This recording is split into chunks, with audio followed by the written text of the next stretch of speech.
우리가 살아가는 세상을 일컬어서 소비사회라고 합니다.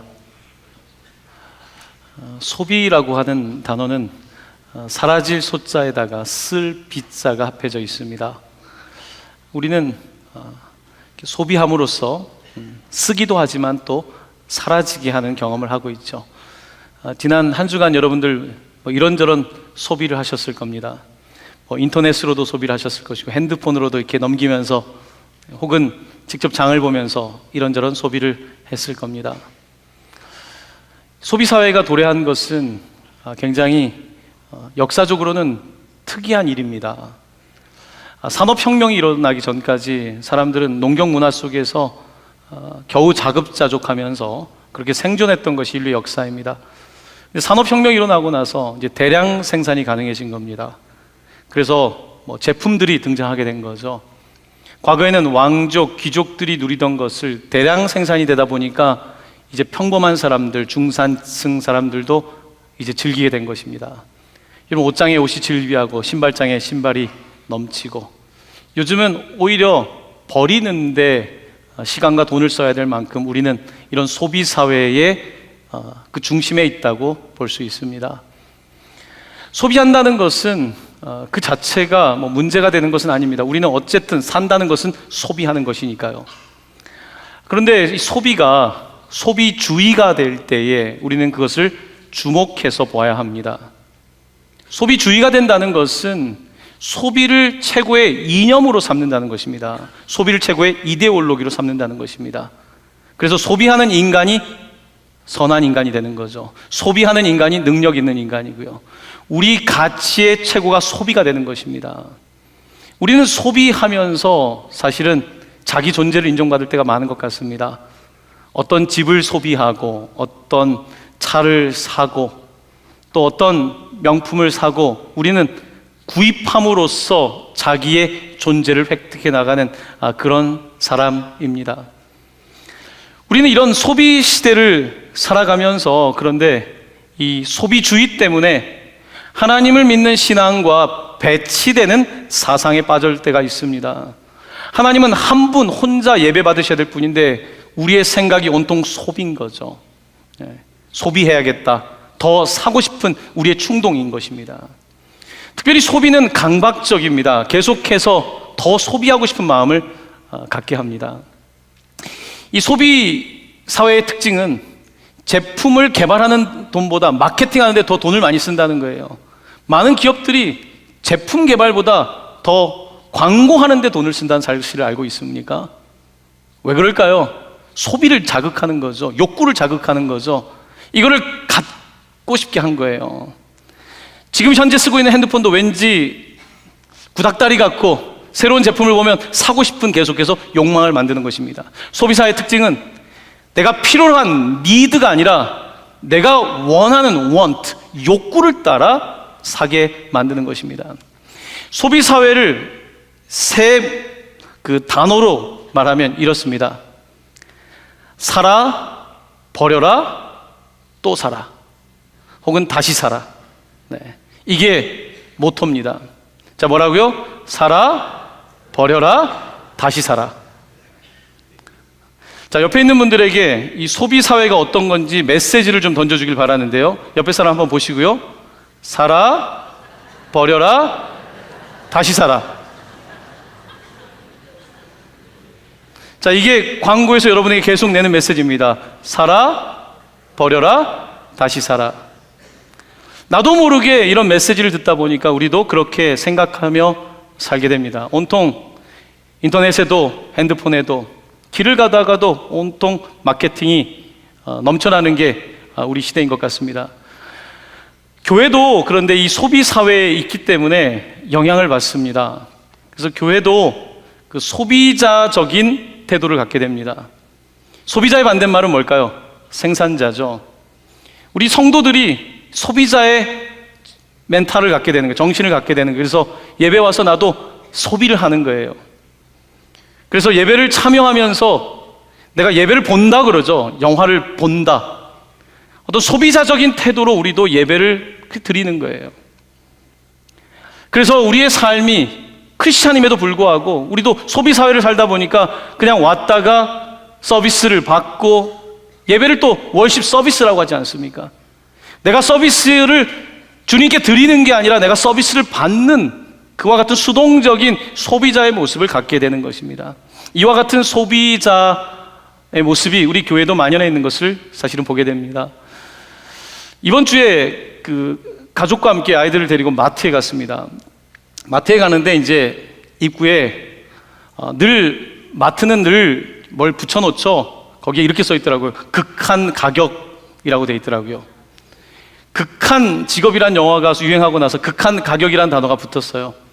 이제 극한 가격이란 단어에 제가 흥분하기 시작했습니다. 어떤 극한 가격의 제품이 나와 있을까? 저는 주로 먹는 데 관심이 많아서 극한 가격이 있는 곳을 찾았더니 정육 코너더라고요. 거기에 막 극한 가격이 막 붙어 있어요. 40% 세일, 한우. 평소에 한우를 잘 사지 않는 제 마음속에 가서 이제 본 거예요. 가격표를 봤더니 진짜 40%인 거예요. 그걸 보고 나서 굳이 안 사도 될 것 같은데 한우 2팩을 샀습니다. 극한 가격에, 필요에 의해서가 아니라 뭐에 의해서요? 그 극한 가격이라고 하는 그 마케팅에 제가 넘어간 거죠. 여러분, 우리는 이와 같은 세상을 살면서 소비에 끊임없이 자극을 당하는 거예요. 교회도 소비자 중심의 교회 그런 모습이 등장합니다. 어떤 모습일까요? 교회에서 이렇게 이야기합니다. 10계명 40% 세일. 6개의 계명만 지키면 괜찮은 거예요, 여러분. 어떻게 10개를 다 지킵니까, 사람이? 6개만 지키면 됩니다. 말씀 세일입니다. 평소에 안 읽으셔도 돼요. 주일에 오셔서 설교만 들으시면 됩니다. 아멘. 이렇게 할 때 아멘 하시면 안 되는데.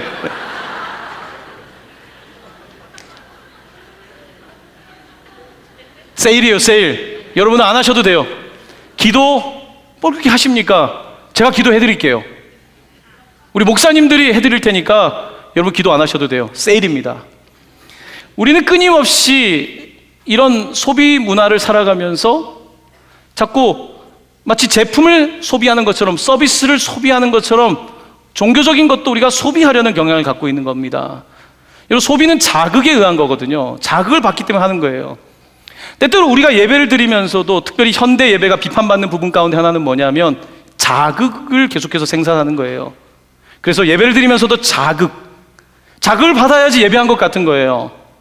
내가 받는 자극이 중요한 거예요.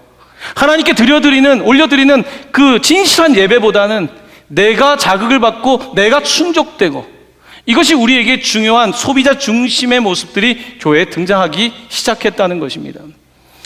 이것이 오늘 우리가 살아가는 시대인데, 저는 오늘 이와 같은 소비 문화 속에서 본문을 통해서 우리가 어떻게 소비자 그리스도인에서 생산자 그리스도인으로 좀 우리 자신을 바꾸어갈 수 있는지, 거기에 대한 말씀의 은혜를 좀 나누고 싶은 것입니다.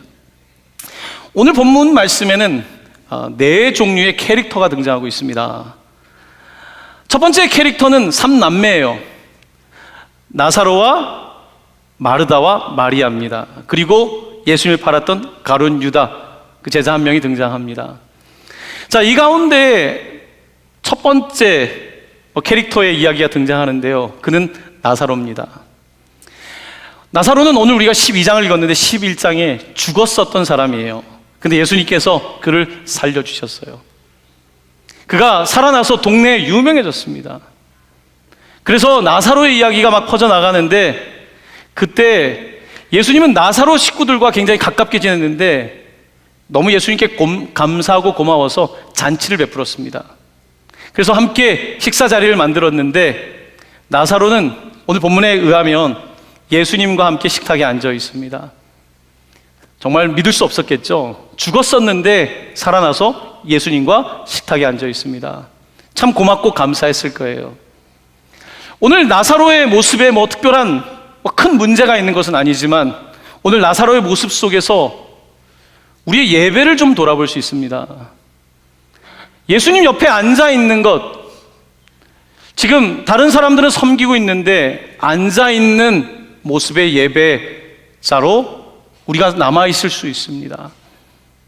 우리가 예배한다고 하는데 그냥 앉아있는 게 좋은 거죠. 예배는 그냥 앉아있는 거예요. 서비스를 받는 거예요. 마르다가 갖다 주는 음식을 먹는 거고 예수님 이야기를 듣는 것이고, 그렇게 나름대로 나 중심의 편한 예배를 드릴 수 있습니다. 이게 나사로입니다. 두 번째 등장인물은 마르다입니다. 마르다는 오늘 본문 가운데 부엌 일을 하고 있습니다. 마르다는 다른 성경에도 보면요, 요리를 잘하는 여인이었어요. 늘 요리를 하고 섬기는 것을 좋아했습니다. 우리가 하나님께 예배한다고 하면서 사실은 많은 사역들을 하면서 주일을 섬기고 있지 않습니까?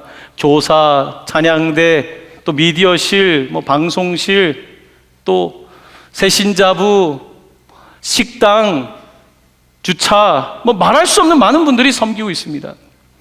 근데 때로는 우리가 예배를 드리면서 나는 교회 와서 내 파트에 일을 다 했으니까 예배를 잘했다고 생각할 수 있는 거예요. 내가 지금 일하는 것이 예배다, 이렇게 생각할 수 있는 거예요. 마르다는 일하면서 좋았어요. 예수님이 그 음식을 좋아할 때 좋았어요. 물론 나쁜 예배 아닙니다. 하지만 마르다는 일과 예배를 동일하게 생각했습니다. 하지만 예배는 일하는 것만이 예배는 아닙니다. 오늘 본문에 세 번째 등장인물이 있습니다. 그녀 이름은 마리아입니다. 마리아는 마르다처럼 막 주방 일을 하진 않았습니다. 근데 오늘 마리아는 아주 특별한 예배를 드리려고 준비했습니다. 오늘 본문은 예수님께서 유월절 엿새 전에 베다니에 오셨다고 되어 있습니다. 유월절 엿새 전이라고 하는 의미는요, 예수님께서 죽기 6일 전에, 그가 돌아가시기 6일 전에 있었던 사건이라는 것입니다. 마리아는 여성의 직감이 있었던 것 같아요. 그리고 예수님께서 평소에 말씀하셨던 것을 귀담아 들었던 것 같아요. 사람들이 예수님이 돌아가신다고 할 때 그런 일이 일어날까라고 생각했는데 마리아는 그걸 마음에 두었어요. 그래서 오늘 그동안 모으고 모았던 정말 소비를 하기로 결정했습니다. 엄청난 소비를 하기로 결정했어요. 그 소비는 자그마치 300데나리온이나 드는 향유를 주님께 드리는 거였어요. 성경에 보면 오병이어 사건이 벌어질 때 제자들이 200데나리온이면 5,000명을 먹일 수 있다고 이야기를 했습니다. 5,000명을 먹일 수 있는 200데나리온이 아니라 300데나리온, 300일 동안 일당을 받아서 모아야 되는 그 지극히 값비싼 향유를 주님께 드립니다. 이 엄청난 소비를 하기로 결정한 거예요. 왜 그랬을까요? 여러분은 비싼 물건을 살 때 왜 그 비싼 물건을 삽니까? 거기에 가치가 있기 때문이잖아요. 그 브랜드의 가치가 있는 것이고, 그런 가치를 내가 지닐 때에 내 가치도 높아질 거라고 생각하기 때문에 거기를 구입하는 거잖아요. 오늘 마리아는 300데나리온이 되는 것을 소비하기로 했어요. 예수님 때문에. 예수님이라고 하는 가치에 자기가 지금까지 모은 것을 드리는 거예요. 이 여인은 예수님께 다가갑니다. 예수님께 다가가는데 당시 여성은 남성을 먼저 접촉할 수 없습니다. 지금처럼 서로 악수하고 이런 시대가 아니지 않습니까? 그런데 예수님께 어떻게든지 이제 돌아갈 날이 얼마 남지 않은 예수님께 사랑을 고백하고 싶은 거예요. 특별히 그녀는 기름을 부어드리고 싶었어요. 성경에 기름을 붓는다는 의미는 왕이나 제사장이나 선지자에게 하는 행위인데, 오늘 마리아는 예수님께 기름을 부어드리고 싶었어요. 메시아는 기름 부음 받은 자란 뜻인데 기름 부음 받은 자에게 기름을 붓고 싶었던 거예요. 그런데 어떻게 그 당시의 입장에서는 여성이 이 예수님께 기름을 부을 수 있겠습니까? 그녀는 머리에다 부을 수는 없잖아요. 당시의 여성들은 손님들의 발을 씻는 일들을 많이 했습니다. 예수님에게 다가가서 이제 그 발에다가 이제 그거 하는 거죠. 기름을 붓는 거죠. 기름을 붓고 나서 이 여인이 이 머리를 풀었어요. 여러분, 머리를 푼다는 뜻은 당시 여성들은 머리를 풀지 않습니다. 어떻게 머리를 풀어요? 머리를 정결하게 하고 있어야 되는데요. 머리를 푼다는 의미는 요즘 표현으로 하면 쉬운 여자처럼 보이는 거예요. 머리를 풀렀어요. 쉬운 여자여서가 아니라 머리를 풀렀어요. 너무 사랑하기 때문에 자기가 가지고 있던 향유를 드렸고, 자기가 닿을 수 있는 최고의 이 머리와 예수님의 가장 낮은 발이 만날 수 있도록 자기 자신을 내어드리고 있어요. 이게 마리아예요. 마리아의 이 행위를 일컬어서 우리는 거룩한 낭비라고 부릅니다. 낭비죠. 이거 모으려면 서민이 얼마나 모아야 되는 건데요.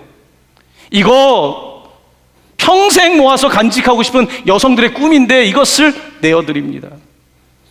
왜 그랬을까요? 사랑하기 때문이죠. 그 가치 때문인 거죠. 내가 그걸 너무 사랑하면 내 걸 다 털어서 소비하지 않습니까? 내가 갖고 싶은, 여러분도 갖고 싶은 게 있잖아요. 그러면 어떡합니까? 1년이라도 모아서 소비하잖아요. 그리고 그 소비를 통해서 보통 우리는 어떻습니까? 내가 그래도 이 정도는 가지고 있는 사람이야 라는 것을 이렇게 보여주고 싶은, 직간접적으로 그런 마음을 가지고 있잖아요. 하지만 오늘 이 마리아는 그렇지 않습니다. 마리아에게 가장 소중한 소비의 대상은 주님이었어요. 그래서 이 여인은 주님께 최고의 예배를 드리고 있습니다. 자, 오늘 본문에 이 마리아는 그렇게 주님을 예배하고 있는데요, 오늘 요한복음은 상당히 시니컬한, 상당히 비판적인 12제자 가운데 한 명인 가룟 유다의 이야기를 하고 있습니다. 이 사건이 벌어질 때 가룟 유다는 이렇게 이야기를 합니다. 우리 5절 말씀 한번 같이 읽어볼까요? 시작. 이 향유를 어찌하여 300데나리온에 팔아 가난한 자들에게 주지 아니하였느냐 하니. 300데나리온 아까 이야기했죠.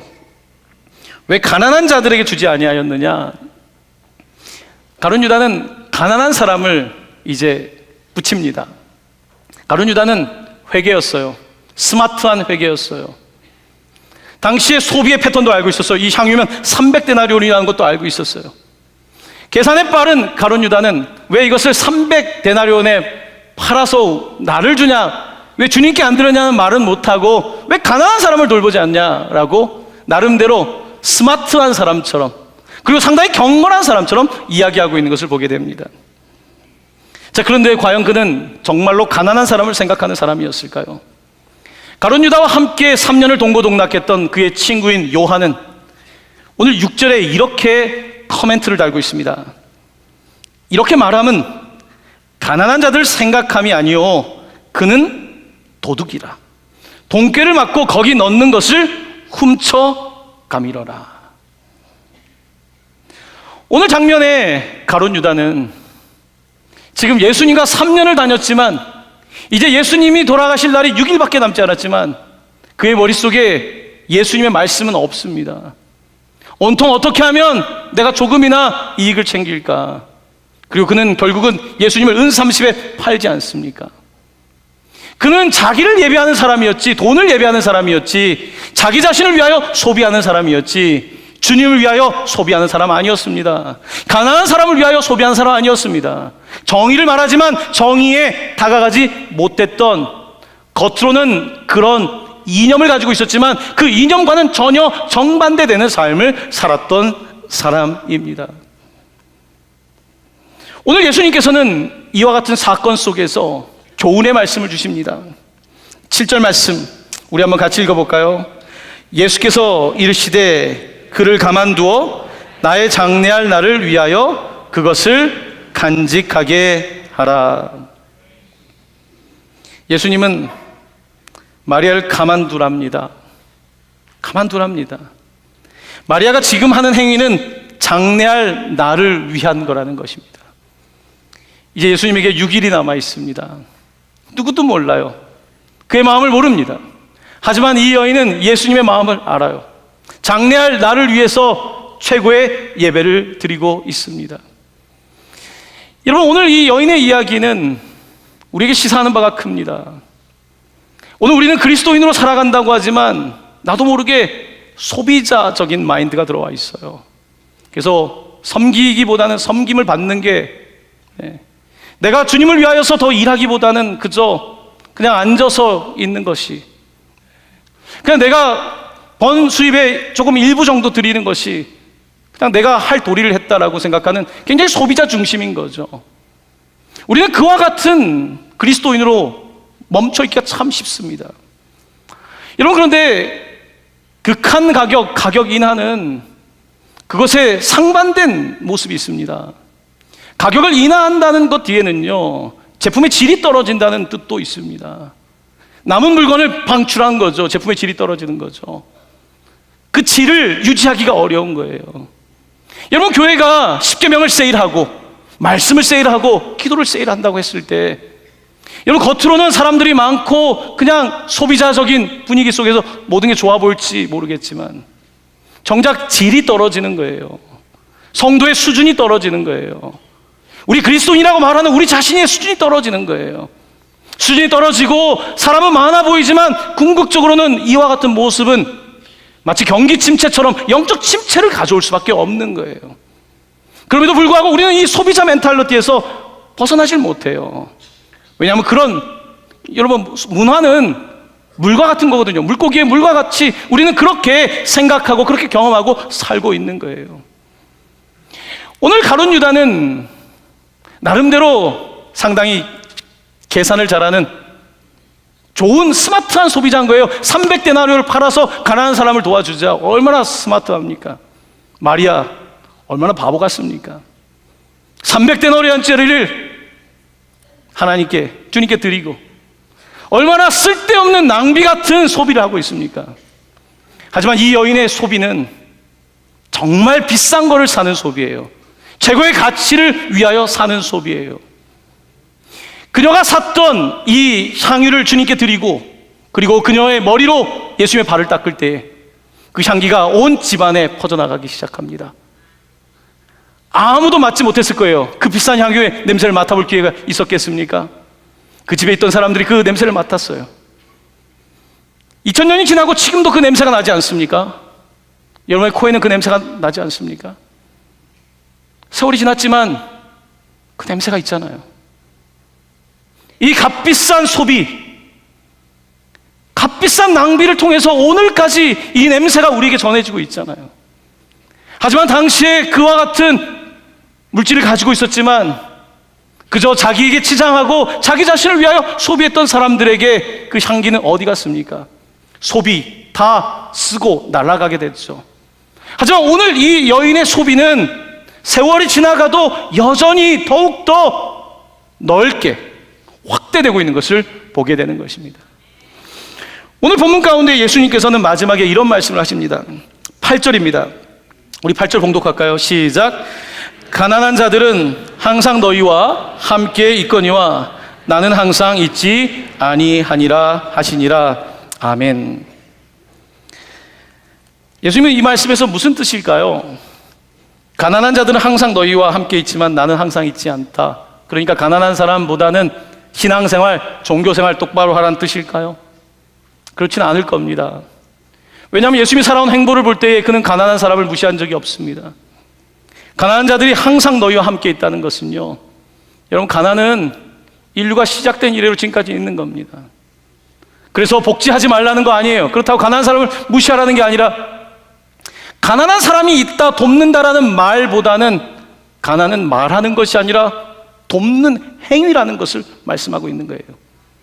가난을 말하기보다는 가난에 대해서 무언가 하고 있는지가 중요한 거지, 가난을 해결하겠다라고 하는 이념과 프로젝트와 가난에 대한 수많은 우리의 논쟁들이 도움이 될 수 있는 것처럼 보일진 모르지만 그것이 그렇게 도움이 되지 않는다고 말씀하고 있습니다. 가난한 사람들은 너희와 항상 함께 있다. 마지막 예수의 말씀이 우리의 마음을 아프게 합니다. 나는 항상 있지 아니하리라. 이제 예수님께 6일밖에 남지 않았습니다. 나는 너희와 항상 함께한 건 아니다. 물론 성령으로 다시 우리 가운데 찾아오시지만 예수님에게 시간이 많이 남아있지 않습니다. 하지만 사람들은 그 예수님을 보질 못해요. 예수님의 가치를 몰라요. 그리고 그저 나에 빠져 있고 앉아 있고 자기의 일에 빠져 있고 또한 경건한 것 같지만 물질에 대한 욕심에 빠져 있는 오늘 본문의 캐릭터들을 보여주고 있는 것입니다. 이제 6일이 지나면 본문에 의하면 예수님은 십자가를 지십니다. 예수님은 가장 낭비 같은 소비를 하신 분입니다. 하나님의 아들이 이 땅에 오셔서 십자가에서 다 사라지는 소비를 하셨죠. 물과 피를 다 소비하셨죠. 그가 모든 것을 소비를 넘어서 소진하셨죠. 왜 예수님은 십자가에서 우리를 위하여 모든 것을 소진하셨을까요? 그 소비의 대상은 누구일까요? 바로 여러분과 저입니다. 여러분과 저를 위하여 그가 다 소비하신 거예요. 가치가 있다고.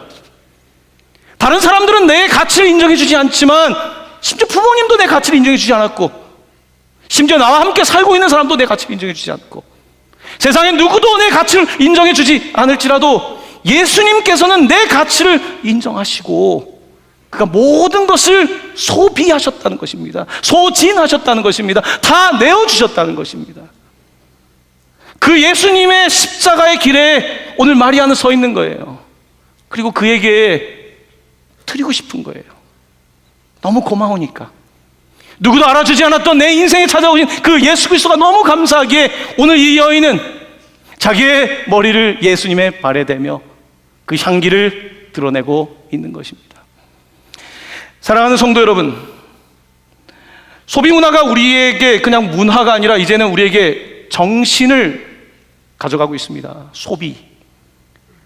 이 땅에 소비를 하지 말라는 게 아닙니다. 교회도 소비 문화에 사는 사람들을 위해서 미디어도 사용하고 교회에 여러 프로그램도 하고, 특별히 우리 다음 세대 아이들이 하나님의 말씀을 잘 못 듣기 때문에, 소비자 시대를 살기 때문에 그들이 그래도 복음을 듣게 하기 위해서 우리가 애를 씁니다. 하지만 그 아이들에게 모든 것을 맞추고 모든 소비자들에게 맞춘다면 우리는 계속해서 제품의 질이 떨어지는, 제자도의 수준이 떨어지는 그와 같은 교회로 전락하고 말 것입니다. 오늘 우리는 소비자 그리스도인으로 살아가는데 만족해서는 안 됩니다. 우리는 소비자가 아니라 생산자가 되어야 합니다. 더욱 영혼 구원은 소비자들이 할 수 있는 것이 아닙니다. 생산자의 마음을 갖고 있는 사람, 나를 위하여 죽으신 예수 그리스도를 위하여 내 삶을 내어드릴 수 있다라고 하는 그와 같은 마음을 가진 사람만이 영적인 생산자가 될 수 있는 것입니다. 사랑하는 성도 여러분, 소비의 시대에 어떤 삶을 사시겠습니까? 이번 주에도 우리가 어디 나가서 쇼핑도 하고 많이 하겠죠. 하지만 그것을 여러분의 우상을 삼지 마십시오. 그리고 여러분의 소비를 하나님을 위한 소비로, 가장 거룩한 소비로 만들어 가셔서 하나님께 영광을 올려드리고 여러분 자신의 그 향기가 세상을 향하여도 나갈 수 있게 되기를 예수님의 이름으로 간절히 축원합니다. 아멘.